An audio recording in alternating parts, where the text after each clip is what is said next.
Ni nak pakai ni, macam mana kita ikat ke, selit ke apa ke, dua je syarat. Pertama, bagi tutup aurat. Yang kedua, jangan bagi londeh. Hai, kalau londeh ni tuan-tuan, sejuk pun sejuk, burung terbang tak ada tangkap. Selit macam tu, bagi lebih sikit.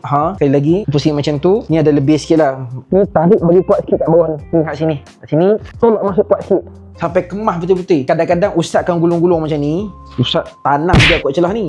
Tanam macam ni pun selesai, kemah dah. Ni kemah ni, 1, 2. Okay. Kan nak tunjuk suruh bagi ketat. Pakai ni kalau hampa nak confident kan, hak ni hampa selit celah ni, bubuh sikit, hampa akan dapat bag daripada syarikat travel kan.